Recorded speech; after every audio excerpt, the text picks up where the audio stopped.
Ladies and gentlemen, welcome to the English Daily Book Summary YouTube channel. In order to not stop learning, listen to an English book summary every day for free.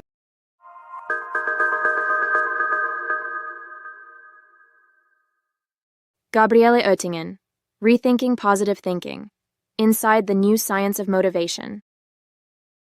Have you ever felt that positive visualization hasn't changed your life as much as you'd hoped?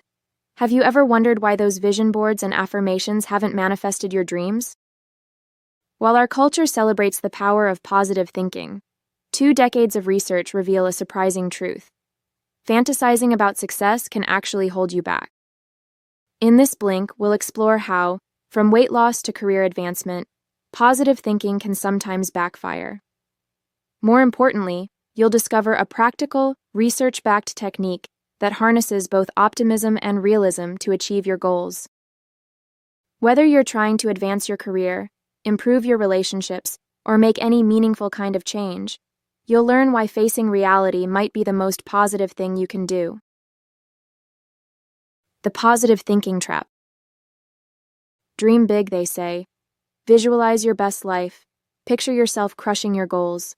Imagine every detail of your future. Well, here's a twist. 20 years of research suggests this strategy might be exactly what's holding us back. The evidence is both fascinating and a bit unsettling. One study followed a group of women trying to lose weight. You might think the ones who harnessed their imagination, who spent time visualizing themselves looking slim, would be more motivated. Instead, they lost 24 pounds less than those who didn't indulge in these rosy visions. The same pattern showed up everywhere researchers looked. A 1988 study of job seekers found that those who frequently imagined themselves in their dream positions ended up sending out fewer applications and landing lower-paying jobs. In another study, college students who daydreamed about romantic connections were less likely to actually ask someone out. What makes these and other study findings so compelling isn't just their consistency, it's how carefully they were verified. When some researchers studied effects on academic performance, they didn't just ask students how they were doing, they tracked actual grades. When they looked at recovery from hip surgery, they brought in physical therapists who knew nothing about the study to measure patient progress. Time after time, across months and years of follow-up, the pattern held. The more people indulged in idealized visions of the future, the less they achieved in reality. Why? Think of it like watching a movie trailer versus actually making a film. The trailer gives you some of the emotional payoff, the excitement, the triumph, the satisfaction, without any of the grueling work of production. Our brains, it seems, can fall for a similar trick. When we spend time fantasizing about our goals, we get a little hit of pleasure, one that feels nice, but can actually sap our drive to pursue our goals in real life. It's not that optimism itself is bad, but rather there's a world of difference between pure fantasy and positive expectations based on experience. When we let ourselves get lost in those perfect, polished daydreams, we can end up undermining the very things we're dreaming about. Economic costs of over-optimism. Want to predict an economic downturn? Skip the complex financial models and try this. Count how many times business leaders say everything's going to be fine. The damage done by positive thinking isn't just personal. It ripples through our economy in ways that are both surprising and measurable. When researchers analyzed financial news coverage during the 2007-2009 crisis, they discovered something remarkable. The more positive language appeared in USA Today's financial pages, the more likely the Dow Jones was to decline in the following weeks. It's like the market had a built-in irony detector. But it gets even more interesting. The same researchers looked at presidential inaugural addresses going back to 1933, hunting for patterns between positive language and economic performance. The correlation was clear, consistent, and negative. The more a president painted rosy pictures of America's economic future, the more likely his term was to see rising unemployment and falling GDP. All those uplifting speeches might have made us feel better, but actually foreshadowed tough times to come. This pattern plays out in the corporate world too, where consultants estimate that at least half of all change initiatives fail.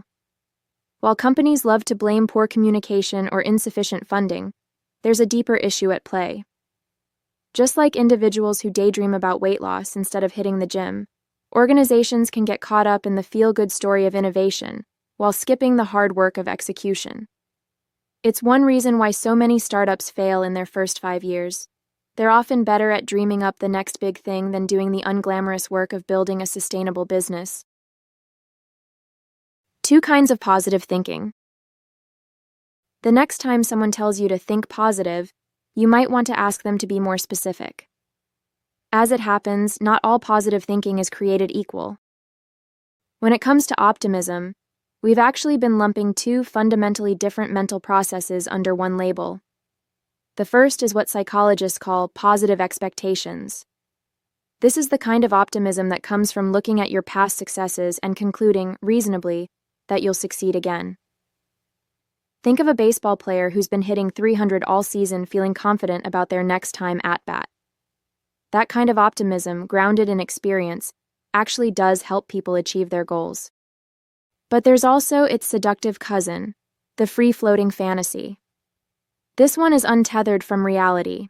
It's the D student picturing themselves with straight A's without considering the actual work of changing their habits, or the entrepreneur daydreaming about a billion-dollar IPO without thinking through the countless problems they'll need to solve first.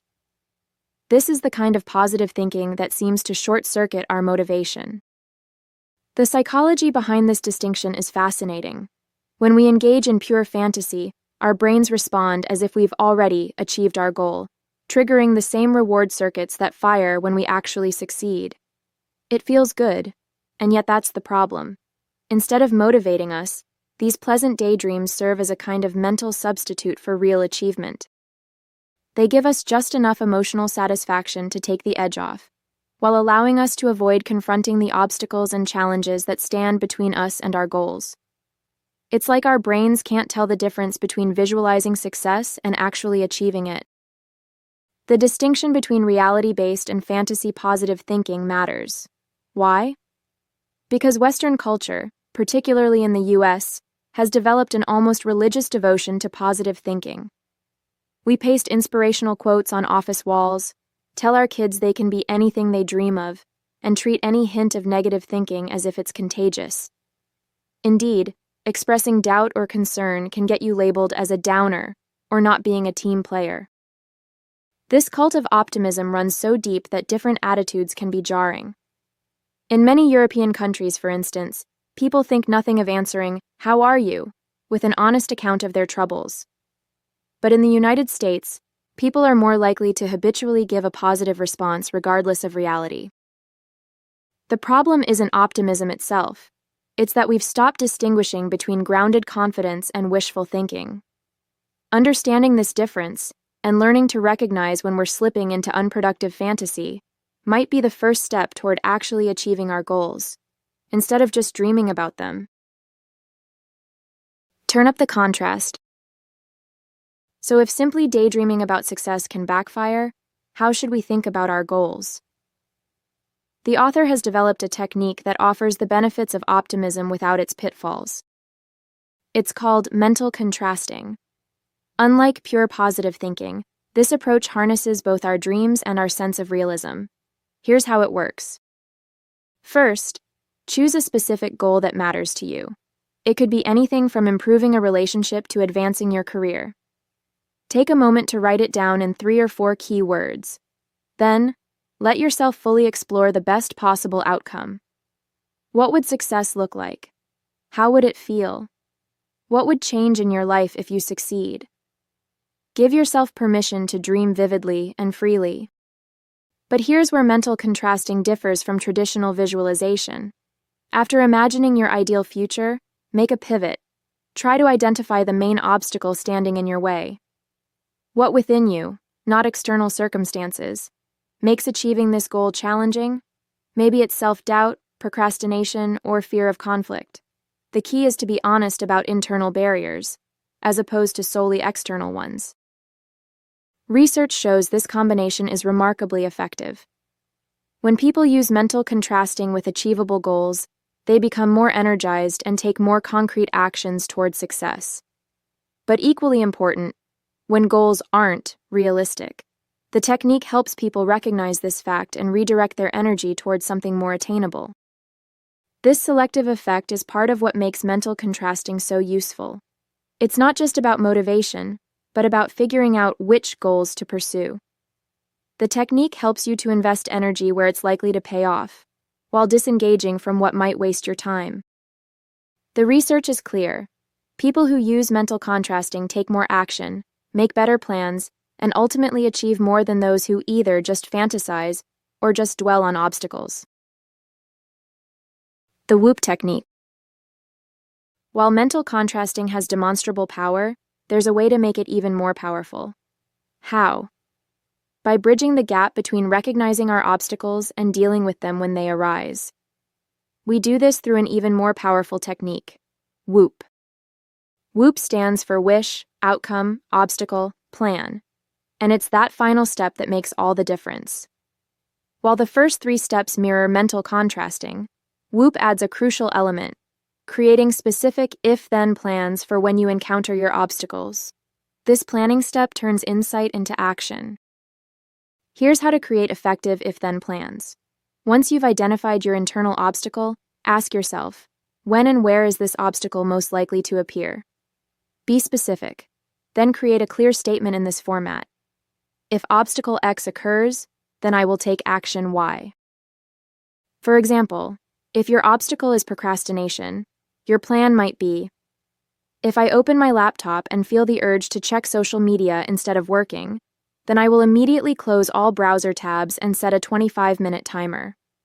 If anxiety is holding you back, you might decide, if I feel myself getting nervous before speaking up in meetings, then I will take 3 deep breaths and remind myself that my perspective matters.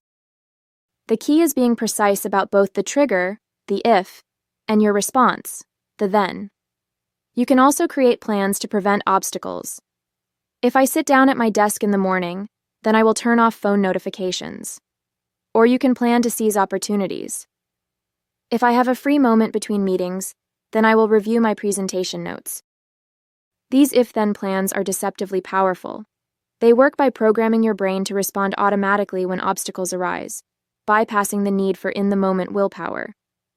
While beginners might need 15 to 20 minutes to work through the entire WHOOP process, with practice you can do it in just a few minutes.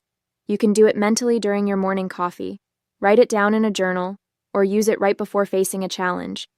The key, however, is finding a quiet moment to focus. This isn't something to rush through while multitasking. Research shows that combining mental contrasting with these implementation intentions creates results far beyond using either technique alone. In one study, people trying to break unhealthy snacking habits had significantly more success with WHOOP than with either mental contrasting or implementation intentions by themselves.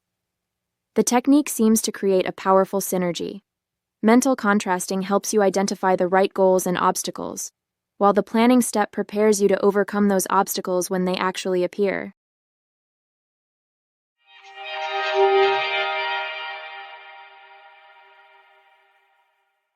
The main takeaway of this Blink to Rethinking Positive Thinking by Gabriele Oerdingen is that pure positive thinking isn't enough to achieve success. Research shows that indulging in idealized fantasies often reduces motivation and leads to worse outcomes. Instead, try the WHOOP technique. Identify your wish, visualize your outcome, honestly assess internal obstacles, and create specific plans to overcome them. This balanced approach combines realistic optimism with foresight and practical action steps, helping you reach your goals more effectively. It's not about abandoning optimism, but rather grounding it in reality. Okay, that's it for this Blink. We hope you enjoyed it. If you can, please take the time to leave us a rating. We always appreciate your feedback. See you in the next Blink.